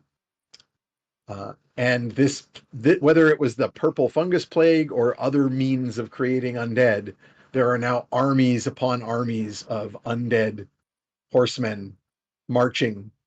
And in fact, Dwimmerdell has been 3 times now besieged. And with this, the member of the damn it, I forgot what they're called again. The 7. And opening the file, the Shrouded Ones, the Dark Conclave. The representative of the Shrouded Ones will stand at that and begin to speak. As before, his voice sounds like it's coming from down a hallway from some significant distance before it comes out the front of his cowl. And he says, yes, the city has withstood several sieges of these undead armies. The first, an army on foot from the Broken Lands to the south of us, besieged the walls of the city to the south, south of the river. Of course, the many wizards and other creatures of magic that dwell in our city rallied to the cause and disrupted or turned or drove away or destroyed many of these undead hordes. But then a second larger army of undead, many of them the horse folk of the Sea of Grass, besieged us from the west and north. We believe and have that the elves of the Great Northern Woods have withdrawn from their towns entirely, and our messengers have come back empty-handed. The way north for us is now shut. That second siege was broken, by our magics, but it did not last for long. The armies from the west continue as the different tribes uh, merge their wandering groups into larger and larger armies. And now we still are under siege from the third, the greatest wave. Our magics disrupt their undead by the thousands, but they are replaced or even rise again. We cannot withhold this siege forever. Even in Dwimmerdell, there are limits to our magics. And while the plague has not touched any of those within the city, and those creatures that we destroy or kill do not seem to have traces of the fungus, the purple plague upon them, yet they are undead, ghouls and revenants, and while they fall by their hundreds, any one of us that is taken or destroyed or poisoned by these creatures is one that we can ill afford to lose, for we are outnumbered. And then he sits back down, Albinian nodding kind of vigorously, the giant eyes and the glasses. I think outnumbered is going to be a theme today. Mhm. I think many of us find ourselves beset on all sides. Tell us more what you know of this Necrogog, this lord of the undead. So I'll For in spill this any. case, clearly the head of the snake is where the blade must strike. And the Necrogog is. I don't know if the Necrogog is the head of the snake or still one step further from it. Um, let us continue to trace the tendrils and see what we find, and then Perny will pick up with probably the subdual of Lady Nightshade of Ravenfall by Gracklus the Dark Yep. Wizard, using the power of the Frostworm of the North, using the subdual of an undead devourer, and I think all of that feels necrogoggy still, right? Well, you know that it was Gracchus the wizard specifically who was behind it. He was the Yeah. one you saw that was seen coming and going from the cave of the Frostworm. So we don't know So what they he hold in could be a common. necromancer of great power, but so let's go through sort of the steps here. You talk a little bit about how Ravenfall was also threatened by this purple plague, and the Quaggles Can we start calling it will speak to that. the undying purple person eater? Amazing. Thank Yep. you. Thank you. Yes. So yeah, but yeah, we'll talk about the plague traveling north and how it's affecting. Yeah, so this is a good point to have Trit and Brenda stand up and speak a bit about their experiences. They'll sort of speak to a bunch of what you already know, of course, but like you said, you're trying to avoid being the only one doing all the talking. So they'll talk about the incursions into the sewerways, the sort of silent war that was occurring under the nose of people in Ravenfall, where these undead, tainted weaselkin had begun to invade from the west out of the great northern woods.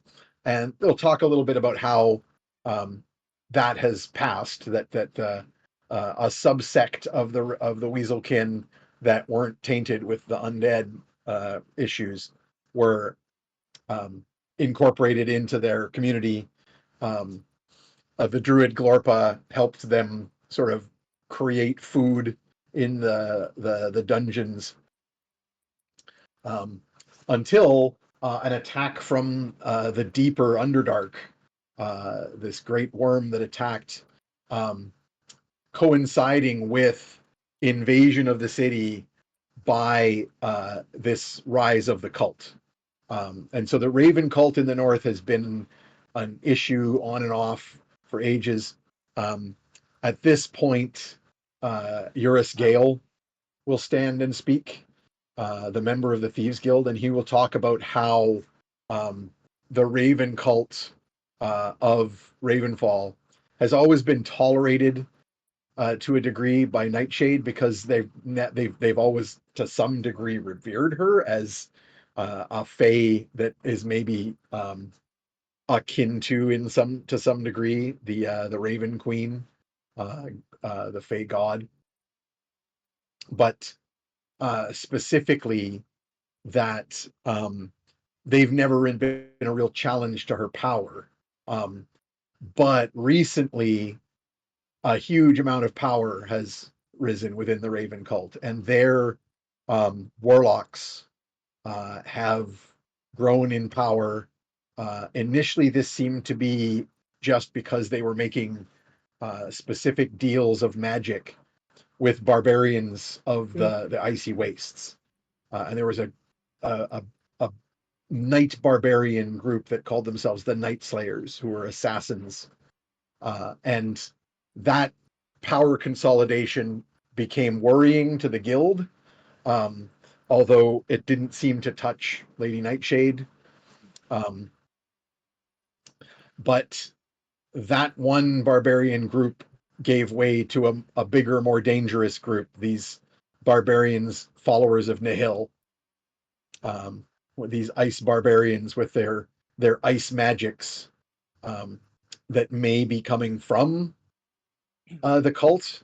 But the real danger is that the cult has now infiltrated everything, not just like a bunch of random individuals within the city of Ravenfall, but the Thieves Guild is now run by a member of the cult, a beastkin called Cyril Sneer, and the nobles of Ravenfall have become infiltrated by the cult, where the Baron Gregory Langarian, who is now de facto lord of the city with the disappearance of Nightshade, has fully just given everything over to the cult. The cult runs the city guard. They are more powerful than the merchant guilds. The merchant guilds are infiltrated. The thieves guild is infiltrated. And really, the only thing that isn't infiltrated by the cult at this stage, thanks to you guys, are the quaggles of the Undercity. Can Now, oh, go ahead. Can I just say that to try and help the vibe of the room, Morgan will be doing like a little performance with her minor illusion and prestidigitation. And like try to show some of the things that yeah. So PowerPoint. Amazing. PowerPoint. Yep. So when they were talking about the frostworm, she will mage hand hold aloft the lock of hair that she stole and like use it as like a like implement into showing the frostworm, showing the woman transformed into that crazy terrifying beast, and it being wielded and controlled by another person. Oh, I can also hold up the scale I took because I have it as a necklace now. The scale of the ancient frostworm. Yeah, you guys can show off some evidence. So when Eurus Gale is talking about the politics of the city, that it's all about this Raven cult that has become way too powerful, you guys can then start talking about how, well, you know why. Yeah. Because you know that there has been like this unholy alliance. It's not just the barbarians that give some military might to oh god, I've forgotten his name, the leader of the Raven cult. Eliphas Darkmoor. Eliphas, yep. Yeah. That Eliphas Darkmoor has made a deal of some kind with Graculus, the Dark Wizard, and that it was specifically them working with Graculus that got them got Nightshade. And the twins were somewhat involved because they're the ones who summoned the big worm that came up and destroyed the arena. So you know that the Grey Tower twins are members of the Raven cult. Right. Yeah. And that although now you've killed one of them. Yeah. Fetid specifically has murdered the brother. The Grey Tower twin were their names. And so Zook is dead. He dead. Only Zaya is it. Yeah, you hit him with a ballista, so he's very dead. Very satisfying. Um, and well, actually, sorry, I was going to say he could be resurrected, but then you deliberately went over with Ollie and torched the corpse, Mhm. because With you thought of hellfire. exactly that. Yeah. Yeah, with the hellhound breath. Um, When we so were talking about Graculus and the Frostworm of the North, I will also throw things over to Afon and the contingent from the Chauvin Yeah. tribe to just explain their struggles and fights with some of the and movement in the north. and they will explain. Ifan will talk about how his aunt, the the grand dame of the Chilwins tribe, has been leading the war against these ice barbarians for some time now, and that they are hard pressed. But he will also, at this point, reveal some information that he has, which is that um, the Chilwins tribe have been pushed further from the city of Ravenfall, Ooh. and have moved even further into the wastes, because they are now besieged from two directions. The ice barbarians of Nihil took a rather major hit when the Frostworm of the North was released, because you guys directed them after the ice barbarians. So they were scattered as they were assaulted by the great Frostworm. But they have they had extended enough territory that they are still at large, and hold all of the lands to the east of the icy wastes. But now to the northwest, there are raiders who uh, fight under the banner of Nihil, who have begun um, raiding from the far north. And sorry, I'm trying to find the. Yeah, there we go. Thank you. I was just trying to find the map again. Yep. Um, uh, So like Northhold? yes, Right. these are the Hermodrim.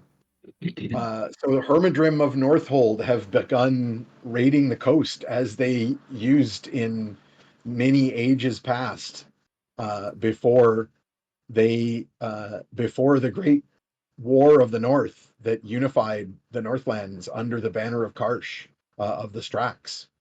Um, the Hermodrim, of course, have long ships, and they still uh, basically control the waters of the North. Um, but they used to have many cities, or several cities along the coast of the Great Northern Sea. Their easternmost cities were destroyed, and Perny, you recall this? We made history rolls before where you were uh, specifically researching the rise of the Shaga Khan. Um, and maybe this is a time for you to speak about the history, or maybe you get Sextus to do it, since he's been around Yeah. through the same eras. But um, only a few decades ago, a fair number of decades ago now, but from your perspective, drop in the well. Um, the cities of the North were all very much independent city states with really few connections beyond a certain amount of trade. Um, but then in the great deserts of Ix, uh, in the northern parts of the desert, near the Blood Coast, where um, tribes of raiders mostly fight amongst themselves.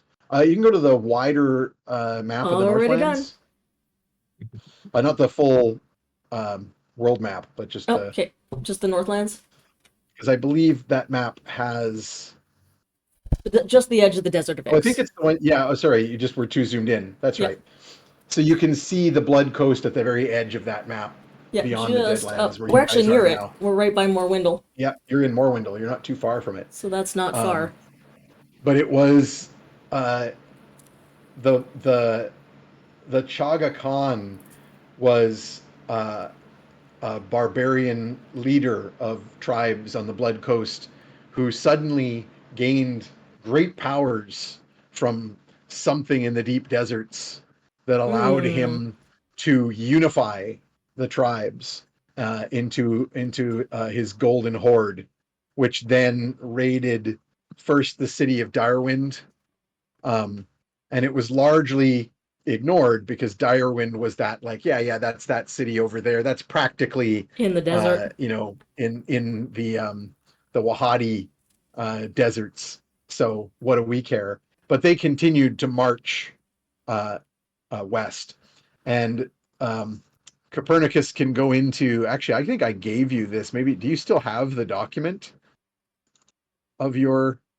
Yes. Hold history? on. Did you want to talk a little bit about the rise of the Shaka Khan? Sure. Give me one I sec. believe it's under more recent history a few decades ago. Morgan's as part of her performance going around and just making sure everyone's getting what they need. Some people are given downers, some people are given uppers, some people Amazing. are just given water, some people got You're the shots. dealer. You know, she's making You sure if you like pre-rolls, you have pre-rolls. If you like edibles, you have edibles. you quickly find that role being you become more of an assistant to Tuttlespoon and Slugworth, who are like here Yeah. absolutely basking in the role of waiting hand and foot. So as you start supplying things like Slugworth will immediately be there with like a tray to like pass around whatever it is you are looking to Yeah. supply. She's And then dipping into conversations like you're continuing to run your PowerPoint illusion yeah. She's Okay. dipping into as with this. conversations where she sees people are getting heated, like, oh wait, don't you both love this brand of tequila? Here, let me grab you those shots. When's the last time you had this? Your nephew's like 16th? There'll That's be so cute. that was Just making sure. more of an option early on when people were just kind of Yeah. milling about, but now everyone's like In serious business. involved in the Now people presentation. want coffee. Coffee. Yeah. Copernicus, did you want to get into the Yeah. Starting a few decades ago, a warlord known as the Chaka Khan unified the Ravager tribes of the desert, leading them west. At Direwind Keep, the merchant emirs basically bought them off so that they didn't get sacked, and the horde headed northwards. The Ravagers assaulted and plundered Riverbend and were repulsed at Rockspire by the dwarves, and I'll gesture to the dwarven contingent. That's where they broke into two armies. The Western Horde raided the Greensward and was eventually pushed back by the armies of Karsh in the north. Then I'll wave to the Maestro and then the northern contingent. The Eastern Horde destroyed the city of Hermodrin, the Hermodrin city of Frostport using dark magic, and that is why we now have the Deadlands. which is not on which is not It's on this somewhere map. over here. Yeah. Yeah. No, up by the Deadlands. Yeah, that was there. And it was actually at this time that Morwindle was sacked, so we find ourselves standing in the shadow. Morwindle has more or less been rebuilt since Right. that time. The manor house that you are within being one of the buildings that predates the sack of the city. And then the Eastern Horde sailed into the North Sea, landing at Evendim and marching south. The two armies came together to assault Karsh at the same time from both the north and the south. The Battle of the Moors in the north ensued, and the Battle of the Fords in the south. Karsh was victorious under the Strax, which of course led to Richard Strack killing the Chaka Khan in one-on-one combat, being mortally wounded himself, and that is of course when Nedrick became the head of House Strack. And So in you the can wake of, sorry, go ahead. What were you? and this is of course the it was in the wake of the War of the Northlands that the cities of the North began to swear allegiance to the Strax, and is the origin of the phrase "King in the North." And so that is how the history ties to the modern day. And so, of course, the Hermodrim that you're speaking of used to have like a number of cities along the Great Northern Sea, the coast. But because of the loss of their cities uh, to the east, only Northhold itself and survived, and Evendim, which had to be which was rebuilt. Here. This is what led the Jarls of Northhold to swear fealty to the Strax.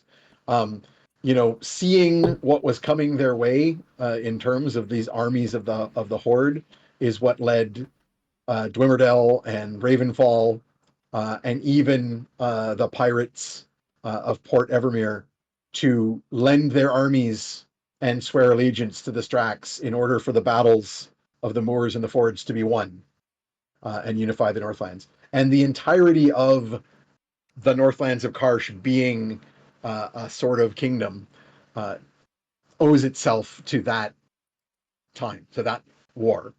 And so it's a little disconcerting to hear that Hermodrim are now raiding the coast That's bad. in a way that hasn't really happened since before the Shaka Khan. But far more troubling is to hear that these raiders are doing so under the banner of Nihil. It's very And bad. if I can ask this is just another conspiracy question. Did the Chaka Khan's war plan movements, any of it, especially the stuff heading north, look like it had any interest in the Helligrim in any way? Like it was going towards that point, or like trying to free an ancient entity under the ice? Not really, because they didn't keep going. Okay. Right? They I said it was Evendim that was, but Evendim is a lake. I meant Wintermoor is the town that was destroyed. Wintermoor is the last Hermodrim town that is not Right. Northhold itself. But it's very new. It was rebuilt after the war. Was that your most recent vision, Perny? Was the creature that lurks under the ice to the north once the whole ocean is frozen? I guess Perny had visions, or have I just sort of borrowed them from other people who actually have? Don't recall at this point, but I know it was part of your research. Yeah, there was definitely a thing under the ice, and the Helligrim is the place where the thing is under the ice. I would say no, because the Shaka Khan could have sent most of his forces north and ignored Karsh. And in fact, they were quite far north when they took out the Hermodrim city, Frostport. So it seems much more likely that they were kind of ravaging randomly, but then maybe had made the decision to do like the pincher attack on Karsh, right? Because they had the army in the Greensward coming north, and they had the army that landed at Evendim along the coast in the north coming south. Mud Hollow, of course, also being a relatively new rebuilt town, owes its current existence to that time. The Wizards Built of the out Vale of the mud of the mires. Yeah. The Wizards of the Vale will mention, of course, that they remember this time. Most of them were around then, just younger, and they facilitated the messages from Karsh that collected these armies, that brought together the armies of Rockspire and Northhold and Ravenfall and Dwimmerdell and Direwind to come to the aid of Karsh in those battles of the War of the Northlands. There's maybe some similarity to what's happening now in the West. The undead tribes of the Horse People merging into a great army of danger is certainly relevant. And you recall, Copernicus, in fact, you even said this at the beginning of this spiel, that the Ravagers, these tribes of the Blood Coast, the reason the Chaka Khan was able to assemble them was because of some power in him that probably came from the deserts. Right. So there is definitely a mirror here, that there is some kind of power of the Necrogog in the far western steppes. Right. That has led to the assembly of an army. Somewhat different in that these are undead. But then again, you have this cult of Nihil that is spreading in the north, that now has the ice barbarians of the icy wastes to the east of the great cave of the Frostworm, but now to the west these raiders coming from probably at least the direction of Northold, if not Northold itself. You would also know with your history rolls that the Lord of Northold is Jarl Torvig Bonereaver, who has sworn to the Strax.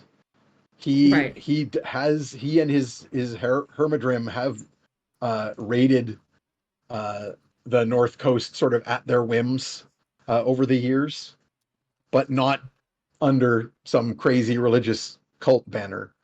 And you might wonder if these Hermodrim are like his Hmm. Vikings, or if these or a new Hermodrim faction. are some other faction. Right. Well, after going through the little history diversion, I think probably next up on our kind of like World tour Doom of tour. Doom. I was Yeah. Yeah, going to suggest that you carry on with Graculus specifically, because you didn't get too much into what he was. You talked about it Yeah. before. I stopped you and we went Right. back in order. Because So I we think haven't so let's really. take a break here. Okay. Okay. Let's take our break here, and pick this up with talking specifically about the Dark Wizard Graculus and what he was doing. And maybe we can get some answers because we never really figured that out fully. Yeah. Cool. Before we move further All right. further west. We'll or see east, sorry. y'all in 10 so minutes. We'll take 10. Yeah. 20 All right. after. We'll come back. Second half's See going you to be soon. short though. Cool. Okay. Bye.